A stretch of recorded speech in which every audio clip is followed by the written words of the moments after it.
Oke, ketemu kembali kita di trik siluman yang kedua, yaitu khusus untuk menormalkan data penelitian. Nah, kenapa ini saya sampaikan? Sebenarnya adalah biar Anda lebih memahami tentang penelitian yang Anda miliki. Di sisi lain, daripada Anda menempatkan skripsi yang terkait dengan SPSS, lebih bagus ini saya sampaikan kepada Anda. Oke, jadi di video kali ini saya coba dulu untuk menerangkan biar pemikiran Anda lebih terbuka tentang yang namanya ini adalah normal, menormalkan data. Oke, silahkan disimak ya. Data penelitian itu biasanya terdiri dari angka. Contoh,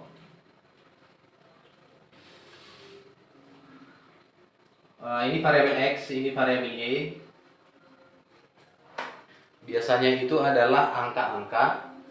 Contoh 53, 60, 95, 40, 75, 46, 95, 107, 60, 79. Nah, ini adalah skor-skor atau total yang diberikan oleh setiap responden untuk variabel X, untuk variabel Y. Contoh ini adalah subjek pertama, subjek kedua, subjek ketiga, subjek keempat, kelima, dan seterusnya. Oke. Nah, bagaimana kita menormalkan ini? Itu adalah tujuan kita di video ini. Logikanya adalah seperti ini.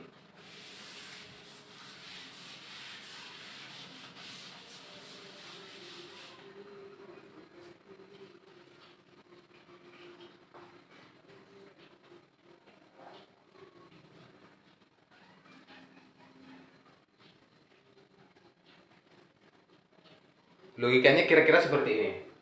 Orang timur, atau saya singkat dengan orang T, sama orang barat, saya singkat dengan orang B.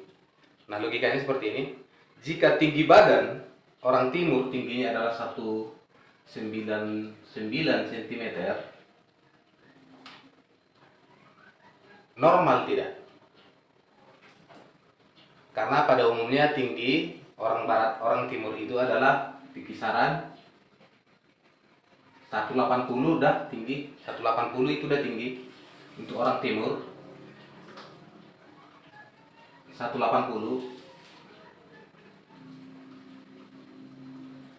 ini udah normal ya untuk orang timur. Nah, hal yang sama jika orang barat tingginya adalah, ini orang dewasa ya catatannya ini ya, untuk orang dewasa 120 cm. Apakah ini normal untuk orang barat? Pastinya tidak. Ini tadi 199 untuk orang timur, apakah ini normal tingginya? Tidak. Nah, jadi untuk orang barat itu tingginya yang normal itu setinggi apa? Kemungkinan besar dia 195. Nah, ini baru normal bagi orang barat tingginya. Sama halnya dengan data penelitian. Contoh, ketika subjek pertama, kedua, ketiga, ini terkhusus dulu untuk variabel X ya.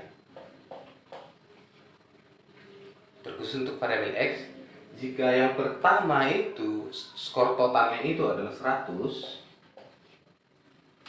kemudian tiba-tiba yang subjek yang nomor 2 skor totalnya itu adalah 20, kemudian subjek yang ketiga itu tiba-tiba datanya itu adalah totalnya itu adalah sekitar 110. Potong leher saya nih, kalau ini datanya seperti ini normal. Silahkan dipotong leher saya jika datanya seperti ini normal ya, dalam artian 100 tiba-tiba rendah, tiba-tiba tinggi, tiba-tiba rendah, itu nggak bakalan normal. Jadi normalnya seperti apa? Ini kita samakan untuk variabel X. Normalnya itu adalah subjek pertama, subjek kedua, subjek ketiga, harusnya adalah skor totalnya itu di kisaran 100, 98, 112, dan seterusnya, kemungkinan besar datanya ini adalah normal. Kemungkinan besar datanya ini adalah normal, dan yang ini tadi datanya tidak bakalan normal. Oke, seperti ini kira-kira analoginya untuk menormalkan data dengan pengaplikasian di program SPSS. Kita akan lanjutkan. Baik, dalam video kali ini kita coba untuk dengan teknik siluman, yaitu menormalkan data penelitian. Dengan kata lain, biar uji normalitas dari penelitian kita itu terpenuhi, di mana syaratnya itu adalah lebih besar dari 0,05 yang merupakan uji syarat normalitas. Oke, di sini seperti biasa udah saya siapkan contoh datanya dalam berbentuk Excel. Kemudian juga saya sudah coba buka SPSS-nya. Langsung saja kita eksekusi dengan silumannya. Oke, kita copy datanya dari Excel. Yang pertama ini dulu kita coba. Ini adalah data yang pernah kita uji coba juga. Ini kita copy, kemudian kita pastekan di SPSS. Oke, kita kemudian ubah datanya. Di sini kita buat dulu dia X, kemudian di sini kita buat dulu dia Y. Nah, kemudian desimalnya kita buat jadi 0. Kemudian kita kembali ke data view. Nah, sebenarnya data yang ini saya persiapkan yaitu untuk mendukung pernyataan saya sebelumnya bahwasanya ketika data itu naik turun atau tinggi rendah, maka datanya tidak akan normal. Coba kita cek di data yang ini. Di sini 34 di subjek pertama, di subjek kedua 54. Di subjek ketiga 52, tiba-tiba di subjek keempat itu 25, tiba-tiba lagi di subjek kelima itu 53, kemudian di subjek keenam itu adalah 53, kemudian di subjek yang ketujuh adalah 24. Jadi ini adalah datanya turun naik, naik turun, atau besar kecil seperti itu.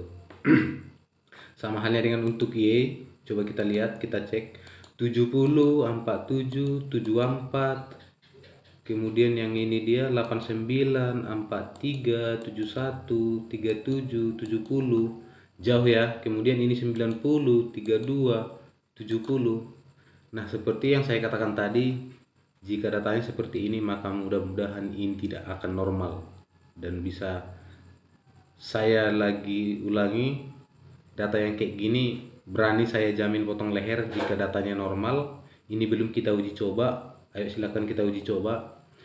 Dengan cara untuk uji normalitas adalah analyze, kemudian non parametric test, kemudian one sample KS. Setelah one sample KS pindahkan dua-duanya, langsung aja dua-duanya biar kita lihat datanya dua-duanya normal atau tidak. Tapi saya yakin ini nggak normal nih. Kemudian oke. Nah, benar. Ini untuk uji normalitas, ini tabelnya. Untuk variabel X itu adalah sebesar 0,001.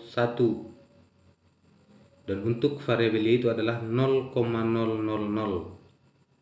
Benar kan yang saya sampaikan tadi? Ketika datanya tinggi, tiba-tiba rendah, tiba-tiba tinggi, tiba-tiba rendah, maka data itu bakalan tidak normal.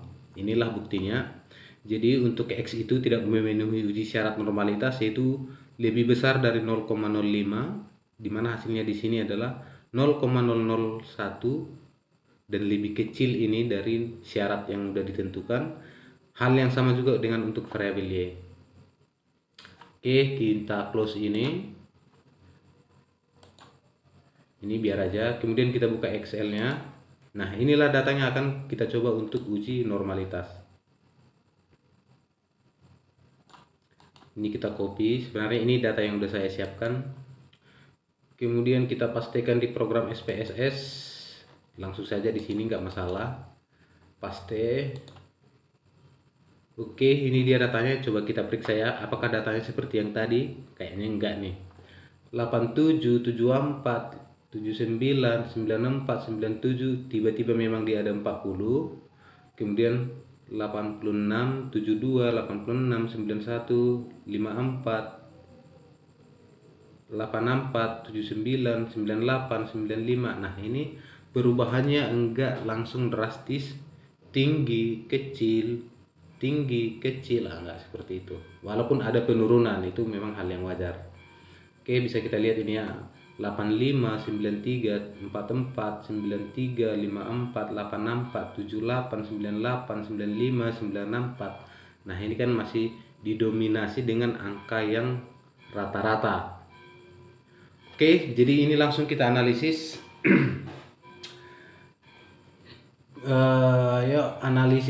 Analyze.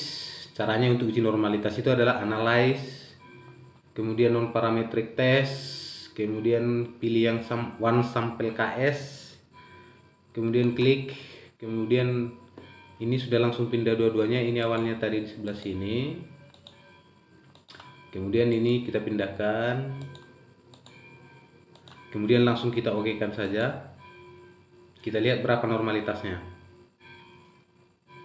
Nah, ini memang datanya tidak normal, tapi lebih mending daripada data yang sebelumnya. Data yang sebelumnya itu adalah langsung jauh kali, yaitu 0,0001, kemudian yang variabelnya 0,0000. Nah, ini masih ada angka di belakangnya gitu. Oke, jadi kayak mana cara menormalkan ini ya? Lebih besar dari 0,05.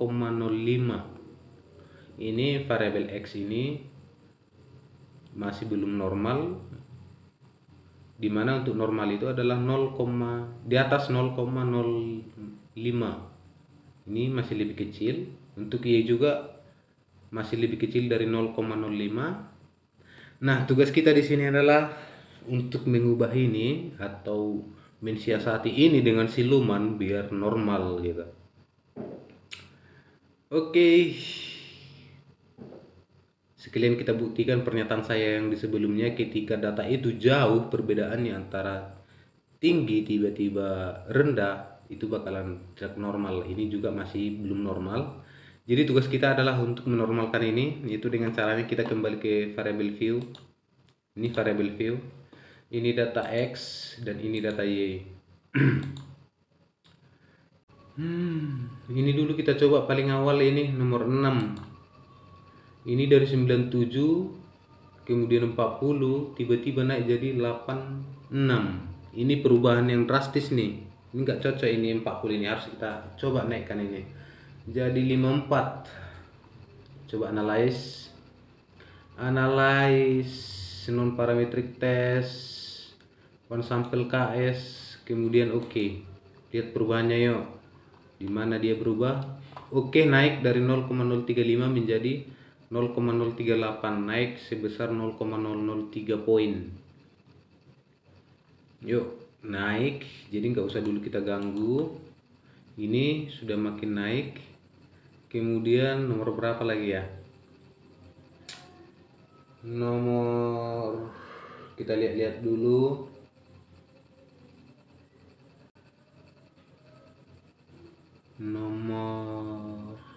Nih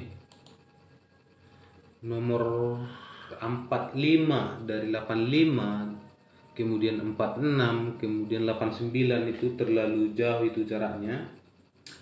Jadi kita coba dulu dia di angka berapa ini ya? Angka 100 kayaknya masih cocok. Angka 100 kayaknya masih cocok nih, karena di atasnya dia 85 kemudian di bawahnya 89. Yuk kita analisis yuk. Analyze non parametric test on sample KS, kemudian oke. Nah, benar berubah dia dari 0,038 berubah menjadi 0,043. Sudah mau mendekati 0,05. Oke, itu nggak usah dulu kita ganggu. Ini nggak usah dulu kita ganggu. Kemudian nomor berapa lagi ya? Ini masih cocok lah 54. Ini masih cocok 52. Ini kayaknya nih nomor 31 ini. 31 dari 101 tiba-tiba ke 50, tiba-tiba ke 88. Nah, kita buat dulu ini yang 31 ini mendekati juga. Itu angka 100 dulu kita buat nih, angka 100. Kayaknya aku jamin ini langsung naik ini tinggi. Analyze non parametric test one sample KS kemudian oke. Dari 0,043 berubah menjadi 0,048, naik 3 poin juga. Oke, kita coba dulu ini, kita naikkan lagi. Kalau selagi memungkinkan naikkan ya. 104. Analyze non parametric test one sample KS. Untuk variabel X ini sudah normal ya. Oke, untuk variabel X sudah normal. Atau kita coba perlu kita naikkan lagi, kita uji sekali lagi. Analyze ini kita buat dulu ini jadi 100. Yang 88 ini kita buat jadi 100. Analyze non parametric test one sample KS kemudian oke. Nah, makin cantik jadi 0,068. Nah, beginilah cara untuk menormalkan data untuk variabel X hanya dengan mengganti, mungkin tadi 4 ya, kita ganti 4 atau 3. Oke, untuk X sudah normal. Nah, ini yang untuk Y masih jauh ini 0,018, harus di atas 0,05. Oke, seperti itulah cara untuk melakukan uji normalitas atau mengubah data biar menjadi data normal. Akhir kata dari saya ucapkan terima kasih telah menonton video ini.